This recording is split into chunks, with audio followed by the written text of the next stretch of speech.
After I shoveled their driveway for 2 winters straight, I asked them to move their car so my sick wife could get to the hospital. "Not my problem she's dying," he said, slamming the door. I watched her struggle in the snow. 3 days later, I filed something that made him. I'm not the kind of person who talks about this stuff online, but I've been holding it in for too long. I need to say it, even if no one reads it. What happened wasn't flashy or violent, but it still shakes in my bones. We live in Buffalo, New York. Anyone who's lived through a few winters here knows the snow doesn't come gently. It dumps, buries your car, swallows sidewalks, turns your front steps into a death trap. If you don't shovel by morning, you're stuck. My wife, Angela, has an autoimmune disease that flares up in the cold. She's 54. Beautiful. Strong. She worked as a high school counselor until her health got bad. Now she mostly rests, keeps warm, reads in the living room.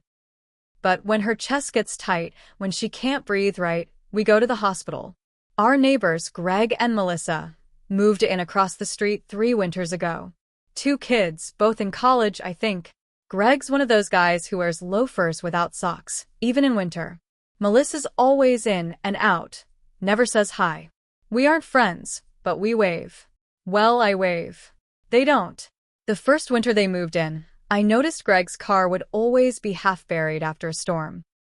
Some mornings I'd be shoveling our drive and see him just standing there, kicking at the ice on his tires like it was going to melt out of guilt. He never shoveled ahead of time, never salted. I felt bad. He looked like someone who didn't know what he was doing. So I started clearing their driveway too. Not fully, but enough so they could back out. Just 2 or 3 scoops past what I needed to do for myself. I figured it'd take 5 more minutes of work. No big deal. Second winter came, same thing. They never asked, never thanked me. But I kept doing it. I guess I was raised that way, help your neighbor, even if they don't deserve it. Angela would watch from the front window. "You shouldn't be doing theirs too," she'd say. "It's hurting your back." "It's nothing," I told her. "They've got kids in college. Maybe they're stressed." Truth is, I wanted to be the kind of man who made someone's life easier, even if they didn't know it. I needed that to mean something. Like if I did enough small good things, the world would balance out. Then came this past January. Worst storm in years. We got hit hard overnight. I barely slept. Angela was coughing all night. Deep, dry, awful cough that shook the bed. At 5 a.m., she said she couldn't breathe right. Her fingers were cold and stiff, and she looked scared. That's not like her. "I need to go in," she said, barely a whisper. I grabbed my phone and called an ambulance.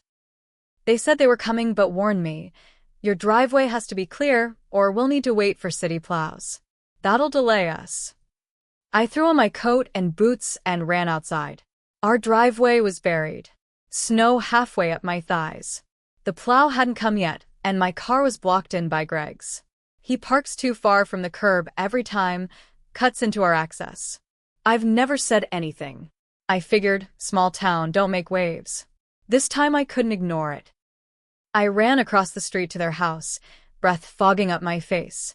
I banged on the door. I didn't care how early it was. I needed them to move the car. Just slide it back a few feet. Greg opened the door in pajama pants and a robe. No sacks. Coffee in hand. I was out of breath, heart pounding. "My wife needs the hospital," I said. "Ambulance is on the way. Your car's blocking our drive. Can you just move it back for a few minutes?" He looked at me, like I was speaking another language. Then he said, "Not my problem, she's dying." And he slammed the door in my face. I stood there, stunned, my boots sinking into the snow. The cold hit me like a slap. I turned and saw Angela at the window, holding her chest. I tried to clear enough space for the ambulance. I broke 2 shovels. By the time the EMTs got there, I had carved a narrow trench down the center of the driveway. They couldn't back in. They had to walk her down on a stretcher, wheels catching on every bump. Her oxygen dropped in the snow. I heard one of them yell, "We need to go now." I followed in my car, parked 2 blocks down. At the hospital, I stayed by her side all night. They said she had early-stage pneumonia. She would have died if we'd waited longer. 3 days later, I went down to the county clerk's office and filed an official complaint. It wasn't dramatic, just a civil infraction. Obstruction of emergency services, interference with public safety access, and a nuisance report tied to improper vehicle blocking. I included my Ring camera footage, showing the interaction, and the time-stamped 911 call. I didn't care if it stuck. I just wanted it on record. That afternoon, a sheriff knocked on Greg's door. I watched from my front porch, still in hospital scrubs. Greg came out confused. The sheriff handed him the papers, told him the charges and the date. He looked at me across the street. I didn't wave. He moved the car that day. Hasn't parked near our house since. I'm not finished with the story yet. Let me know when you want me to continue, with more conflict or a twist. The following week, the air between our houses turned heavy. I could feel it even with the windows shut. Greg stopped leaving for work at his usual time. Melissa didn't park in front anymore. I think they knew the neighborhood, saw the sheriff come. A couple days after the complaint was filed, a letter came in the mail. Not from the court, this one was handwritten. No return address. Just slid into our mailbox. Inside was a note on lined paper. You think this is over? You better be careful who you piss off. No signature. No name. I recognized the handwriting. Melissa had written our neighborhood Christmas card 2 years ago. Same big loops on the Y's. Angela opened it first. Her hands were shaking. I'm going to the police, she said. But I told her not yet. I wanted to be sure. I didn't want to waste time filing more paper. I wanted Greg to understand what real consequences looked like. I knew something about his work.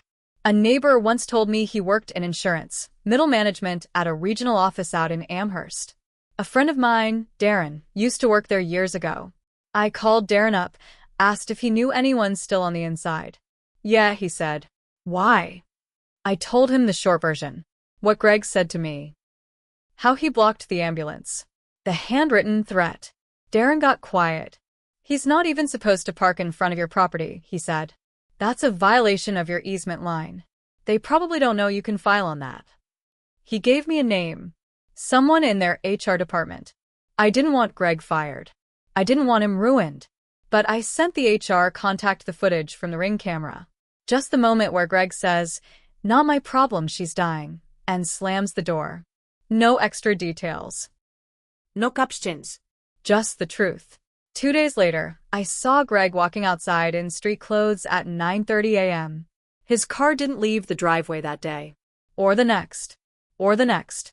Then we got another letter, this one from the court. He'd opted not to pay the fine.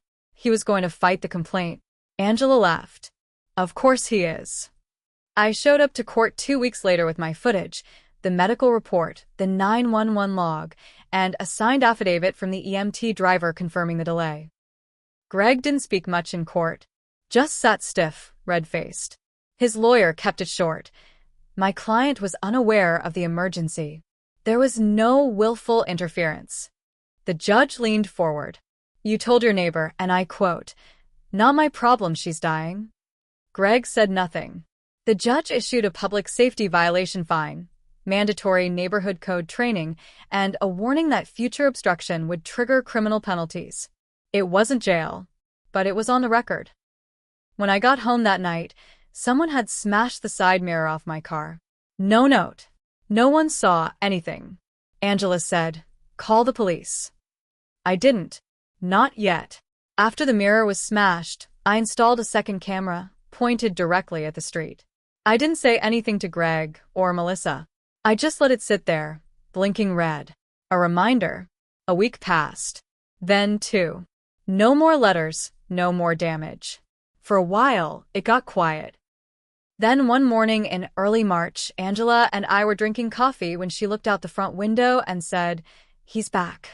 Greg was in his driveway with a tape measure, pacing between his yard and ours. Holding a clipboard, writing something down. I went outside. "What are you doing?" I asked. He looked up. "Measuring the property line. Your shrubs are over it. That's encroachment." I looked at the ground. It was slush, half-melted snow and mud. Nothing visible. No lines. You've lived here 3 years, I said. Those shrubs have been there for 15. He smiled. Doesn't mean it's legal. Next day, a notice appeared taped to our front door, a complaint for encroachment, citing a violation of residential setback and property line obstruction. He was trying to hit back. Angela was livid. This is harassment. I called the zoning office. The guy I spoke with laughed. You're within the line by 5 feet. He's wasting our time. Still, it made things clear. Greg wasn't just mad. He wanted to make our lives harder. That night, Melissa parked her SUV in front of our mailbox. Post office skipped us for 2 days. When I confronted her, she rolled down her window and said, "It's a public street." I didn't respond. I just walked back inside, took out the file I'd been keeping, copies of everything. The original sheriff report, the court paperwork, the neighbor complaints, even the HR email. Then I remembered something Darren said. Months ago, offhand. He's been bragging for years about some fake injury settlement he got. Said he faked a back injury for a workers' comp payout. Got 30 grand. I never paid attention to it before. But now I open a new tab on my laptop and search his name. Found it. There it was, an old case file on a public database. Workers' compensation, closed in 2019. Back injury from a stairwell fall. That's when the idea hit me. He had bragged. Darren remembered him lifting office furniture during the claim. I checked with a lawyer friend who told me, if I had evidence he lied during a settlement, it could be reopened, especially if the payout came from the state insurance fund. So I contacted a local PI, quiet guy, semi-retired. Told him what I was looking for. Just get me video of him lifting something heavy, I said. Anything. 2 weeks later, I had it. Greg hauling 2 huge bags of rock salt from his trunk, then lifting a snowblower into his shed. No verás. No struggle. Nothing like a man with a supposed chronic back injury. I filed it anonymously, sent the footage to the State Fraud Bureau with his full name and the old case number. I didn't tell Angela. I didn't need her worrying about what I was doing. I just told her, give it time. I waited. About 3 weeks after I sent in the footage, I got a call from an unknown number. I let it go to voicemail. It was a state investigator. Wanted to ask some questions about a recent fraud tip involving Gregory L. I called him back the next day. I didn't give them much, just confirmed I'd seen Greg doing physical tasks inconsistent with a back injury claim. I stayed vague, didn't mention the neighbor feud. The investigator said they'd been reviewing the original claim and that Greg might be contacted soon for a formal interview. That's when things started to spiral. I didn't even know it had happened until I overheard it in line at the grocery store. 2 women were chatting near the deli counter. One of them said, "You hear about Greg from Maple? Cops were at his place this morning." Angela was standing next to me. She looked at me and whispered, "You think it's about the fraud?" I shrugged. I honestly didn't know.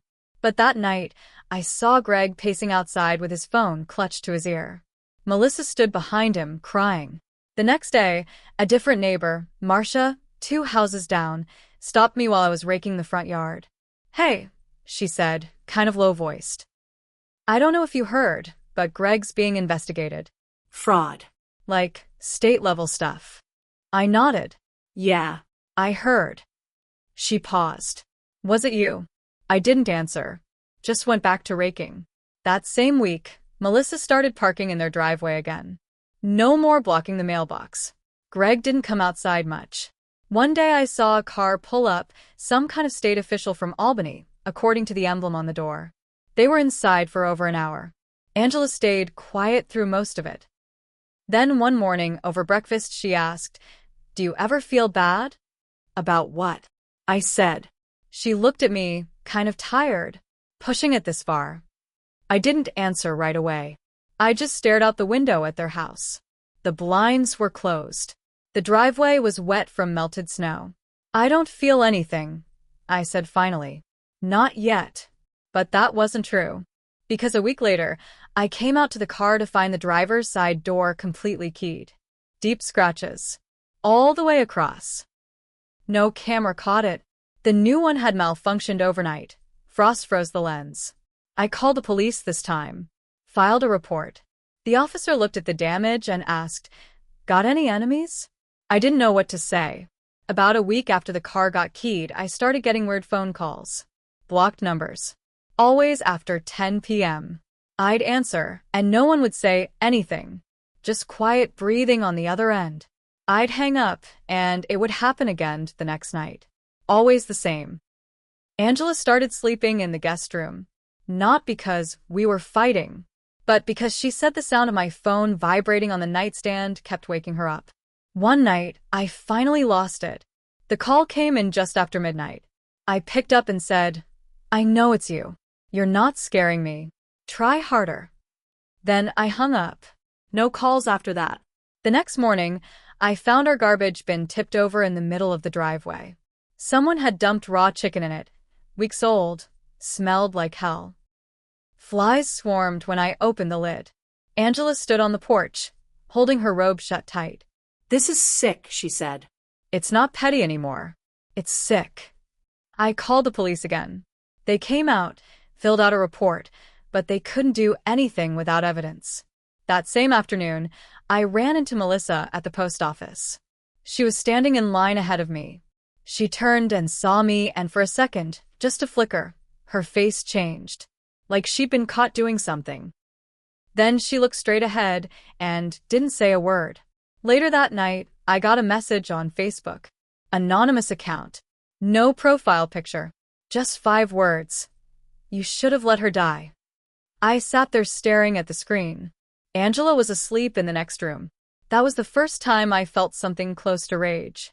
Not the quiet kind. Not the slow-burning anger I'd been carrying. But something hot. Sharp. Immediate. I saved the message. Took a screenshot. Then I logged out and deleted the app from my phone. I wasn't going to respond. Not directly. Instead, I started digging. If Greg was under investigation for fraud, I figured he'd have to report any changes in employment status to the state. So I called Darren again. "Can you find out if he still has his job?" I asked. Darren called me back the next day. "Gone.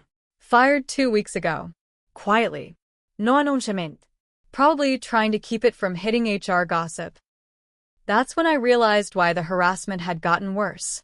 Greg had lost everything. Not just a fine, not just a citation. His job was gone. And I was the reason why.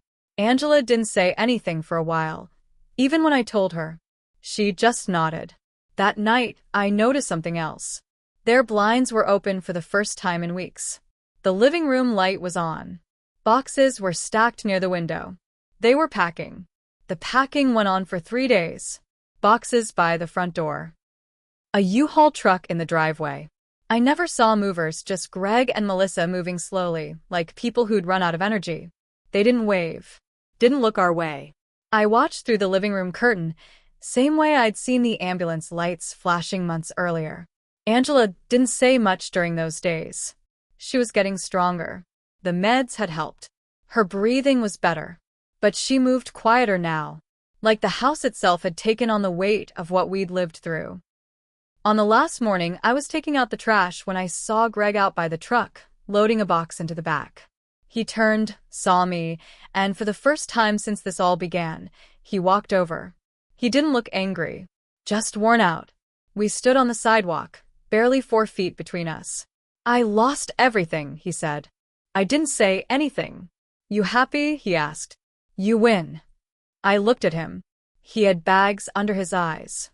His coat was too thin for the wind. His voice was flat. I thought about Angela. About her on the stretcher. About that night I stood in the snow, watching her gasp for air while he shut the door on us. "I didn't win anything," I said. He stared at me a moment longer, then turned and walked back to the truck. They drove off around noon. No advice. No word to anyone on the street. That night, Angela and I sat in the kitchen. She was reading the paper. I was just watching her, breathing easier, color in her face again. Alive. She looked up and said, "You think they'll try anything else?" I shook my head. "No," I said. "They're done." But something in me didn't feel finished. Not revenge. Not justice. Just this ache I couldn't put down. Sometimes I still catch myself shoveling past our driveway, like I used to, before everything. Just a few feet more than I need to. And then I remember I don't have to anymore. They're gone. But the part of me that kept doing it, hoping someone decent would notice, that part hasn't left. I don't know if it ever will.